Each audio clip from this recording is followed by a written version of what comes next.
Roi de la gaffe et amateur de blagues potaches, un air tout fou avec une coupe de cheveux improbable, un clown, dirait-on en France, un maverick, un marginal pour l'intelligentsia britannique, ça c'est le côté pile. Côté face, Jean Quatremer à Libération évoque un europhobe cynique et opportuniste, un charlatan bravache selon le Guardian. Surnommé le bouffon dans les travées de la Commission européenne à Bruxelles, Boris Johnson, passé par Eton et Oxford, est aussi un redoutable animal politique.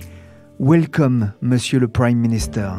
We're going to get Brexit done on October the 31st. We're going to take advantage of all the opportunities that it will bring in a new spirit of can-do. Je suis Pierrick Fay, vous écoutez La Story, le podcast d'actualité des Échos, et je vous invite à faire connaissance avec Boris Johnson, l'homme qui va tenter de sauver le Brexit. Jeremy Hunt, 46,656. Boris Johnson, 92,153. And therefore I give notice that Boris Johnson is elected as the leader of the Conservative and Unionist Party. Un peu plus de 2 ans après le vote en faveur du Brexit, porté notamment par Boris Johnson, il est nommé patron des Tories, les conservateurs britanniques, ce qui lui ouvre les portes du 10 Downing Street, le bureau du Premier ministre. Alexandre Kounis, vous êtes le correspondant des Échos à Londres. J'ai envie de dire, ce n'est pas trop tôt pour ce chantre du Brexit. Oui, alors c'est vrai que ça fait longtemps qu'il en rêve. Certains disent même qu'il en a rêvé toute sa vie. Quand on lui demandait quand il était enfant ce qu'il voulait faire quand il serait grand, il répondait « roi du monde ». Ce qui est sûr, c'est que ça fait 3 ans que Boris Johnson savonne patiemment la planche à Theresa May pour prendre sa place. Et de ce point de vue, il peut dire désormais qu'il a réussi son coup et qu'il peut désormais savourer sa victoire. Pourquoi est-ce qu'il ne s'est pas emparé du 10 Downing Street dès le lendemain du référendum sur le Brexit ? Alors, il a d'abord hésité, il s'est replié dans un long silence qui a duré plusieurs jours, je crois, au moment du référendum, juste après le résultat, comme s'il ne s'attendait pas à la victoire du Leave, qu'il avait pourtant défendu bec et ongle. Et puis ensuite, il a voulu se lancer en binôme avec Michael Gove, qui était encore récemment ministre de l'Environnement, avant que celui-ci ne le plante au dernier moment, en le trahissant, et en déclarant qu'il n'était pas taillé pour le poste, ce qui l'a obligé alors à renoncer. Il lui en veut encore d'ailleurs. Alexander Boris de Pfeffel-Johnson, alias Boris Johnson, est né en 1964 à New York, de parents britanniques, une famille d'intellectuels et de hauts fonctionnaires, plutôt aisés. Il a commencé sa carrière comme journaliste au Times, puis au Télégraphe, avec des méthodes qui rappellent déjà ses coups politiques. Ouais, c'est vrai. Il a usé et abusé des fausses coupes. Il a inventé des histoires pour faire rire, plus que pour informer, avec beaucoup de brio, je dois dire. Et donc, du coup, c'était pas évident pour la Commission européenne de répliquer. Je lisais l'autre jour les propos d'un ancien haut responsable européen qui disait qu'à chaque fois qu'ils essayaient de répliquer à l'époque, ils étaient beaucoup moins drôles. Et donc, c'était pas facile de le contrer. Il a sorti, par exemple, des infos sur les bananes droites à cause des normes européennes. Certains y croient encore, alors que, évidemment, c'était un canular. Je me souviens d'un article où il disait que les pêcheurs devaient porter des filets sur la tête, dans les cheveux. Il raillait les coulisses de la Commission européenne en parlant des barbecues et de la taille des saucisses, ou des toilettes de la Commission. Enfin bref. Voilà, il n'a pas hésité. Il paraît que ça faisait beaucoup rire Margaret Thatcher à l'époque. Beaucoup moins Jacques Delors, je pense, à l'époque. Mais c'est possible. L'histoire ne retiendra en tout cas qu'il a bien tiré sur la ficelle. Alors, le problème de ce genre de pratiques, évidemment, elles sont tout sauf journalistiques, mais surtout, au-delà de l'aspect drôle et poil à gratter qui a bousculé la commission à ce moment-là, elle a entretenu une europhobie qui s'est développée au fil de l'eau, et elle l'a sans doute favorisée. Elle était peut-être là déjà, mais il n'a pas hésité à surfer dessus, d'ailleurs, comme quand il a été ensuite homme politique. Il a d'ailleurs été viré de son poste de journaliste du Times de Londres en 1988 pour avoir inventé une citation. Et pendant la campagne du Brexit, il n'a pas hésité à tronquer la vérité sur l'Europe, notamment concernant l'entrée de la Turquie dans l'Union européenne, ou en brandissant un hareng. This kipper this kipper, which has been presented to me just now by the editor of a national newspaper, who received it from a kipper smoker in the Isle of Man, who is utterly furious because after decades of sending kippers like this through the post, he has had his costs massively increased by Brussels bureaucrats who have insisted that each kipper must be accompanied by a plastic ice pillow. C'est vrai que le hareng, récemment, c'était un bon exemple. Il a brandi un hareng en disant que les pêcheurs et les fumeurs de hareng de l'île de Man devaient les envoyer à des particuliers accompagnés d'un petit sac réfrigéré et que du coup ça leur coûtait beaucoup d'argent, que c'était totalement inutile. Il a dit ça devant les militants pendant un meeting, pendant la campagne qui lui a permis de prendre le pouvoir. Évidemment, tout le monde était ravi, tout le monde a ri. Sauf que tout est faux, parce que d'abord l'île de Man n'est pas dans l'Union européenne. Ensuite, l'Union européenne, la Commission réglemente les envois de poissons frais, notamment pour éviter les problèmes de sécurité alimentaire, mais pas ceux de poissons fumés. Donc il a encore une fois créé un Euromist de plus. Et la réponse ne s'est pas fait attendre via un tweet de Vytenis Andriukaitis, le commissaire à la sécurité alimentaire, assorti du hashtag fake news. Boris, l'île de Man n'est pas tenue par la réglementation européenne inutile et néfaste sur la sécurité alimentaire dont nous sommes fiers car elle protège les consommateurs. Vous avez oublié de dire que l'île de Man ne fait pas partie de l'UE. L'emballage est une compétence britannique. Encore un non-fumage. Alors, certains hommes politiques se sont vus affublés du surnom de super menteur pour moins que ça. Ça a d'ailleurs créé des tensions, bien sûr, avec l'Europe et notamment la France. Écoutez, c'est quand même assez rare ce qu'en disait Jean-Marc Ayrault en juillet 2016 sur Europe 1, alors qu'ils étaient tous les deux ministres des Affaires étrangères. J'ai l'impression que vous redoutez de retrouver face à vous le fantasque Boris Johnson. Non, j'ai pas du tout d'inquiétude à l'égard de Boris Johnson, mais vous savez bien quel est son style, sa méthode dans la campagne. Il a beaucoup menti, vous savez, aux Britanniques. Et maintenant, c'est lui qui est au pied du mur. Et Alexandre, cette tactique du mensonge, elle a bien fonctionné. Oui, autant comme journaliste que comme homme politique. Comme journaliste, parce qu'il racontera ensuite comment ces scoops inventés, comme autant de canulars, on le disait à l'instant, et moquant les institutions européennes, faisaient l'effet d'une pierre qu'un gamin lance dans le jardin du voisin. C'est-à-dire qu'elle résonnait au Royaume-Uni avec fracas, et lui le sentait, et ça lui procurait ce qu'il appellera probablement un sentiment de puissance. Voilà. Et idem comme homme politique. L'important pour lui, c'est pas ce qu'il dit, que ce qu'il dit soit vrai, mais que cela marque les esprits et que cela parle au man in the pub, c'est-à-dire à l'homme de la rue.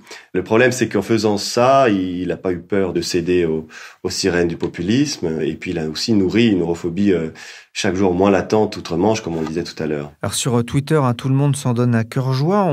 On se partage des photos du nouveau Premier ministre dans des tenues et positions incroyables, souvent humiliantes.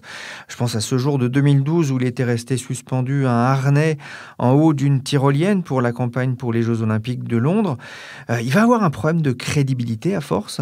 Alors c'est vrai qu'il n'a pas peur de l'autodérision, c'est moins qu'on puisse dire. Ses détracteurs s'en désolent, trouvant comme vous que le ridicule ne sied pas à la fonction politique avec un grand F.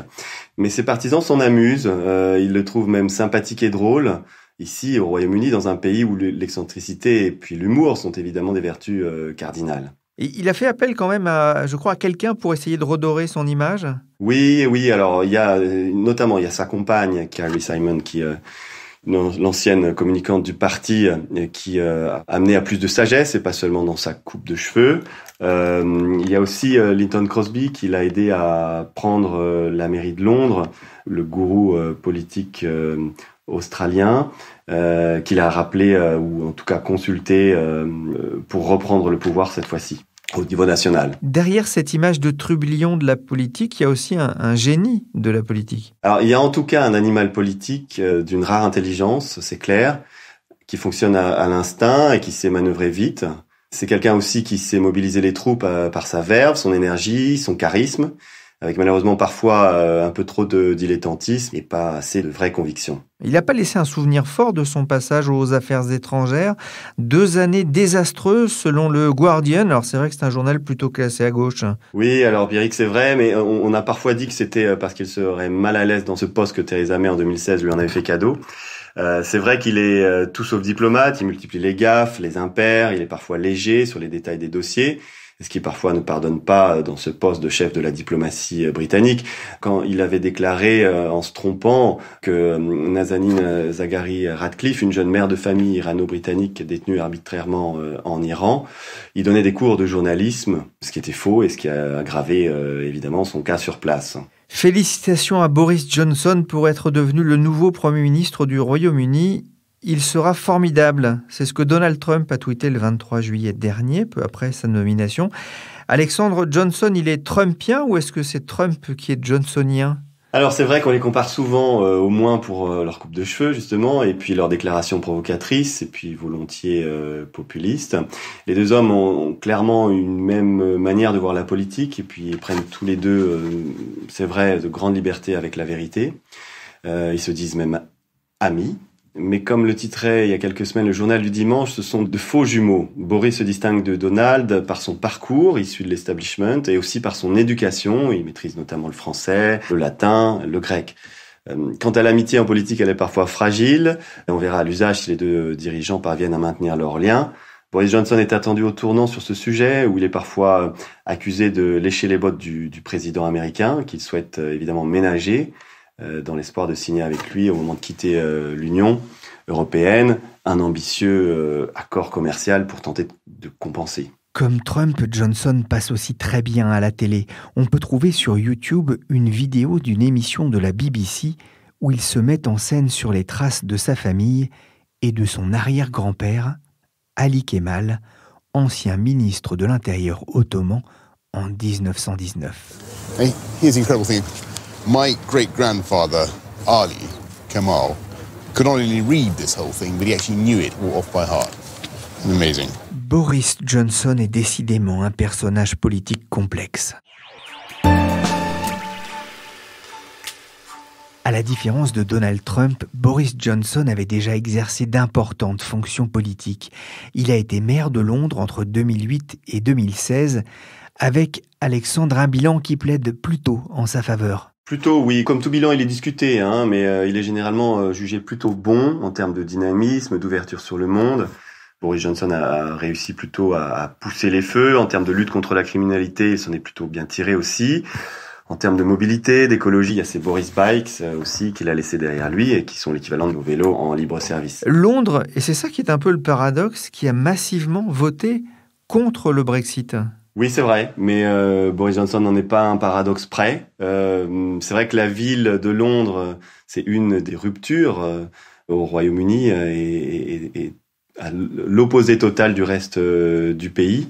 Mais bon, elle a toujours été plus ouverte sur l'extérieur, plus dynamique aussi d'un point de vue économique. Et donc, c'est deux bonnes raisons de voter Remain de manière très forte. Mais c'est aussi une ville qui a été aussi travailliste et que Boris Johnson a réussi à voler au nez et à la barbe des travaillistes. Il dit qu'il veut gouverner la Grande-Bretagne comme il a gouverné la ville de Londres. C'est faisable ? A priori, oui. En tout cas, c'est ce qu'il veut faire. Il a fait sans cesse référence pendant la campagne qui lui a permis de prendre le pouvoir à cette période fondatrice de sa carrière. C'est 8 ans passés à la tête de Londres. Ça en dit long, je pense, quand même, sur lui et sur ce qu'il veut faire. Je ne sais pas s'il y arrivera, mais en tout cas, il semble d'abord sur la même ligne politique, c'est-à-dire plutôt un libéralisme économique et social très ouvert sur l'extérieur. Il a donné déjà des signes qu'il voulait assouplir les règles sur l'immigration, et notamment européenne, après les années d'airain de Theresa May, non seulement comme Premier ministre, mais avant cela comme ministre de l'Intérieur. Et aussi, il a l'air d'être sur le même mode de leadership qui consiste à fixer le cap, à donner l'impulsion, mais ensuite à déléguer l'exécution et puis la gestion des détails à ses adjoints ou à ses équipes, avec, bon, évidemment, les limites que ça comporte, parce que parfois les détails ont leur importance. Il y a une chose que j'aimerais comprendre, Alexandre. Alors, il vient d'un milieu social plutôt aisé, il est plutôt d'une famille intellectuelle, il a fait des grandes études, des bonnes études en tout cas. Il se fait très souvent référence à Winston Churchill. D'où lui vient cette haine de l'Union européenne ? Alors, vous pourriez rajouter aussi, Pierrick, qu'il a vécu à Bruxelles quand il était enfant, pas seulement quand il est devenu journaliste, et que son père a travaillé, je crois, dans les institutions européennes, je crois même à la Commission. Pour vous répondre, déjà, je dirais qu'au risque de vous surprendre, je crois pas qu'il y ait vraiment de haine de l'Union européenne. Il y a surtout un jeu qui consiste à se moquer à la première occasion avec le hareng dont on parlait tout à l'heure ou autre des institutions, de leur rigorisme, des règles qu'elles souhaitent faire appliquer à la lettre, parfois en dépit du bon sens. Et il y a surtout un calcul qui est destiné à surfer sur la vague d'euroscepticisme ambiant et à se démarquer. Même quand il était journaliste et qu'il avait choisi de taper sur la Commission européenne depuis Bruxelles, c'était aussi pour se démarquer parce que ses autres collègues britanniques étaient, eux, plutôt européens convaincus. Là, depuis qu'il est rentré en politique, il a estimé qu'il y avait de l'espace pour se frayer un chemin politique et pour s'en frayer un jusqu'au sommet, on l'a vu. Mais bon, ses détracteurs le lui reprochent assez. Boris Johnson n'est pas un europhobe de la première heure. Il a décidé d'opter d'ailleurs pour le camp du livre qu'à la dernière minute avant le référendum de juin 2016, après avoir, dit-on, écrit 2 déclarations de sens opposé et finalement renoncé à celle qui prenait le Remain. Sans doute que les arguments étaient à ses yeux moins porteurs ou que justement l'espace politique semblait moins large, moins lui offrir un boulevard pour continuer son ascension. Son mandat, il est clair, faire sortir le Royaume-Uni de l'Union européenne au plus tard le 31 octobre. Est-ce qu'à la différence de Theresa May, il va bénéficier d'un large soutien des conservateurs ? Alors on aurait pu le croire, à la mesure où il a été confortablement élu à la tête du parti par les 2/3, rien que ça, des 160 000 militants. Mais le parti que lui laisse Theresa May est encore plus divisé que quand elle en a pris les rênes. Il y a ceux qui sont comme lui, prêts à tout pour quitter l'Union européenne au 31 octobre, même sans accord de divorce à l'amiable. C'est eux qui prennent les manettes. Et puis il y a ceux qui refusent au contraire de partir sans accord et ils s'apprêtent, eux, à livrer au premier une bataille féroce au Parlement depuis leur banc de simples députés. Et le jeu s'annonce d'autant plus compliqué pour Boris Johnson que sa majorité parlementaire, qui ne tient qu'avec l'appui de son allié le DUP, est particulièrement courte. Elle n'était que 3 voix seulement quand il est entré à Downing Street. And I think that we know that we can do it and that the people of this country are trusting in us to do it and we know that we will do it. And we know the mantra of the campaign that has just gone by. In case you've forgotten it, you probably have. It's always a couple of, it is deliver Brexit, unite the country and defeat Jeremy Corbyn. And that is what we're going to do. On vient d'entendre un bout de son premier discours en tant que leader des conservateurs. Son job, réussir le Brexit, unir le pays et battre le travailliste Jeremy Corbyn.